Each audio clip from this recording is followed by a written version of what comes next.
Well, howdy, y'all. No. Okay, all right. In fairness, I can't do it, but it is fun to watch Outlaws of Thunder Junction sales numbers and how they seem to be shifting as we, the Magic community, get spoilers. Previously, we had looked at the way too early pre-release numbers and indicated that even by way too early standards, they were going slowly. But with all of the sweet, sweet cardboard we have seen coming from the latest Magic the Gathering set, our tone does seem to be shifting, and the sales of this set are picking up, and it's driven by one product in particular.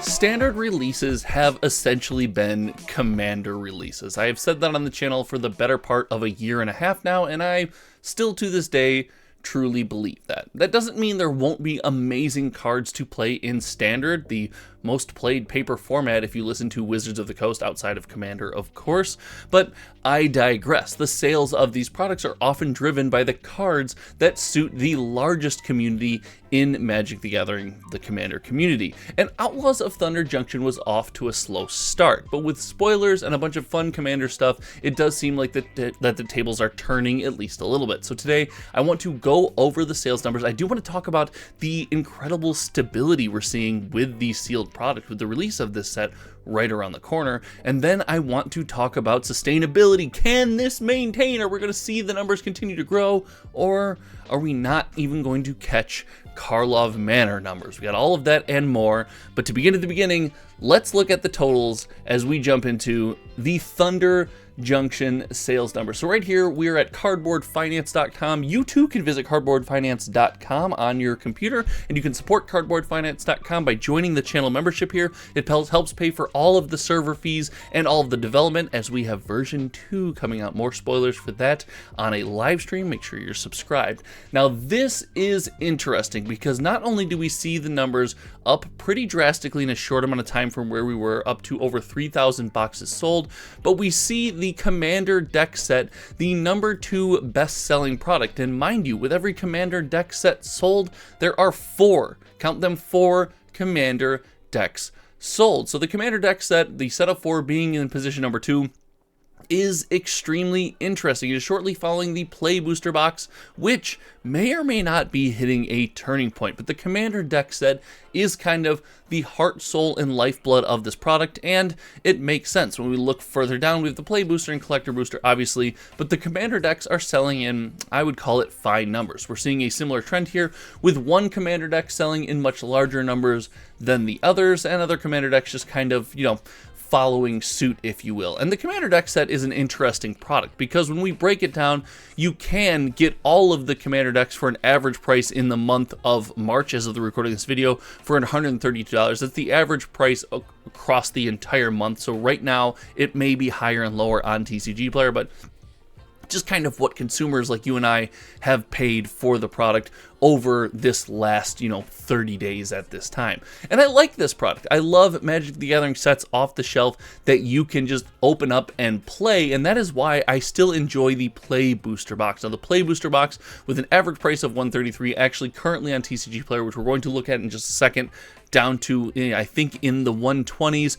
This, to me, is still a fun product. I believe there's kinks with pricing that Wizards of the Coast needs to fix, and there are problems with the distribution method. The fact that our stores and game stores can't have a sustainable Magic the Gathering scene and system by just selling a couple play boxes and collector boxes in store. You have to have such small margins, often you're losing money on product. That system is broken. But from our standpoint, from the consumer, if we're in the $120 for a box that is essentially a set box that is also something that can be used to sit down with your friends and play Magic the Gathering, limited draft, whatever you see or however you want to play, I think that's a good thing. I love the versatility of the product, and in a recent collective video, I talked about versatility. That's why you see so many draft boxes on the shelf behind me and at the other recording area in the studio here, because I love the idea that it's a sealed product that I can collect, but it also has the opportunity to go up in value over time. Now, with sets like this, we will always see a couple losers. And I don't say losers like, well, this is just terrible, but like the worst selling products. And by far, we have the bottom end of the Commander deck, especially the Quick Draw Commander deck, selling for a cheap price, as well as just 23 individual decks sold. So it's safe to say most of the Quick Draw Commander decks are going to be coming out in this bundle, in the 4-deck bundle. But most importantly, when it comes to Outlaws of Thunder Junction, we do see some market stability on the secondary market. We don't see the highest of the highs or the lowest of the lows. We kind of see this product pre-selling at, you know, kind of mid prices. The collector booster box itself is selling at $221 right now, so $221 for a collector booster box. Mind you, we are just starting to get spoilers now. A lot of these special guests and special cards and extra bonus sheets, of which there are way too many in this set. They do look like fun, interesting cards, and I don't know if that's going to be enough to drive this collector booster box. If I had to pick a product that I am most worried about for Outlaws of Thunder Junction, it would be this collector booster box, barring some weird Wizards of the Coast. We didn't reprint a ton of this, but we see a lot of backup at this $221 price, saying there's a lot of boxes that have to sell before we see any significant movement on this product, and that's totally fair, right? This is not about price spiking and tendies and everything going to the moon.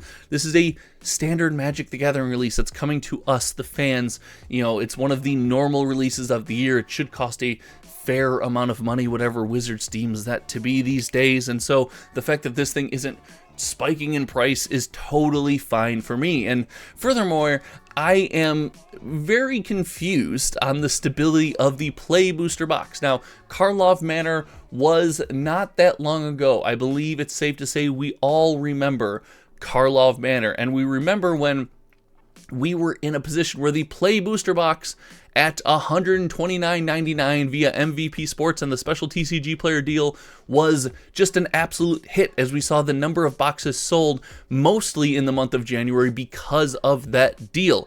The price of that box continued to climb downward and the sales continued to plummet, but the sales numbers going down because Magic utilizes the rapid release cycle and so many products coming to us so quickly. We're used to that, but the price coming down this fast is an indication of, you know, we as a community really don't want it. It's not something we enjoy. So with that in mind, I will say I do grow concerned over the stability of this product. We see at 131.24 from none other than MVP Sports and Games. This product is available, it's healthy, it's alive, it's well.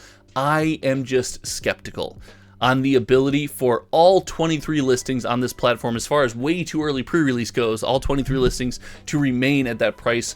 I think it's safe to say I think this is going to come down a little bit, but that's not financial advice. That's just what I think. Let me know what you think in the comments section below.